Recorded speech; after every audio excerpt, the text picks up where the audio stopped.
Every month on my Twitch stream, I study a different artist selected by my viewers. They're often artists I would have never thought to look at, and always lead to exciting discoveries. In this video, I'll revisit two of those studies and share the most valuable insight I took from each. So the fifth artist study that I did was a little bit different than the first four. This one was all about perspective, and so I looked at a lot of different artists. You can see the list down here. I kind of put together a list of the different strategies and kind of marked what each artist used. And pretty much everybody used overlap and scale. That was kind of consistent between the artists. But it was actually after the fact, after I recorded the video, that somebody asked if I wouldn't mind looking at a couple of pieces that they were interested in. And so I made kind of a second go at this perspective study. And it was in this one that the big trick that I took away from this really stuck with me. And it had to do with composing a comic book page. So this is the page by Frank Miller. This is a page from Daredevil comic. This uses basically 2-point perspective. And so each vanishing point is assigned kind of importance to one of the two panels. So this is kind of broken up. There's a panel up here and a panel down here in this unified space. And so our vanishing point for these diagonals is up here at the top. In the bottom part, like this, of course, would go to that vanishing point, like to keep the space unified. But it's more important up here than it is at the bottom. And down here, the vanishing point at the nadir is the important one for this bottom panel. And so it's very interesting to me how he's using perspective to organize his page and as a kind of storytelling element to bring us through. And it's something that I've been thinking about a lot, trying to make use of all of the tools that we have. So using this kind of creative perspective in the service of storytelling, composition. After the perspective study, we looked at Miyazaki and specifically Shuna's journey. I have the beautiful hardcover of here. This is my study sheet.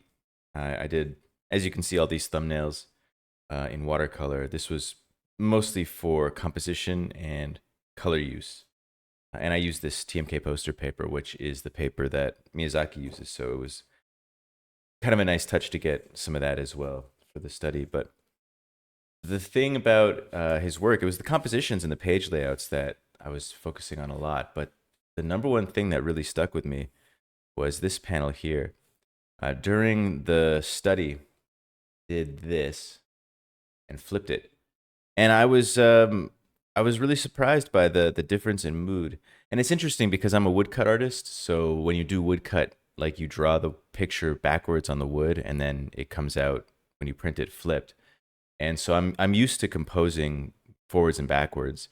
And I often use a mirror to check my compositions. And even if I'm not flipping something, I'll use the mirror to check it. But this was a really stark kind of reminder of the importance of the directionality. And so you can see this is the original way. And there's a feeling of kind of maybe melancholy or like a pensive mood.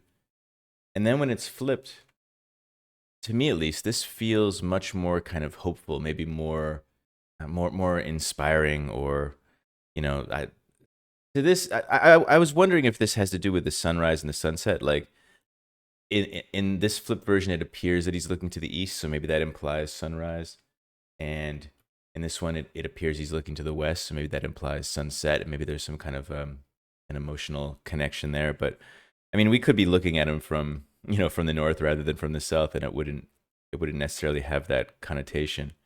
But this has stuck with me. I'm surprised actually, looking back at the Miyazaki study, that this was the one thing that jumped out when I was thinking about what really stuck with me, and this so much so that I actually, when I was composing the back cover for my my graphic novel, I was thinking about this directly. I wanted to have my figure looking off, and so I was thinking about whether I wanted them looking to the left or to the right, and it was a direct kind of result of that. So even the stuff I've found, at least, even the stuff that kind of has become sort of second nature for me, the stuff that I don't have to necessarily focus on in my work anymore because I've been doing it for so long, it's really good to get a kind of reminder. Like, don't get complacent with the stuff you think you know, because something like this will kind of remind you of the importance of it.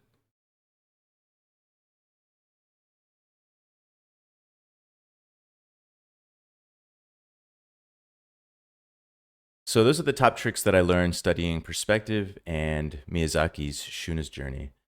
And I've found these artist studies extremely helpful, and I put them to use, like I said, in my own work, not just here, but all throughout. And if you're interested in my work, I have two woodcut graphic novels and one that is a woodcut and watercolor graphic novel. This one came out last year.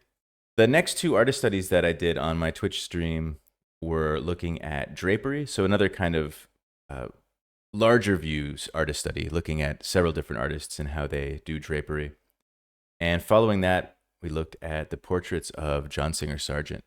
So the next video in this series will look at the top tricks I learned from those two studies. If you want to watch the studies in their entirety, I have a whole playlist on my YouTube channel. And I hope you got something out of this. I always do. Thank you for watching.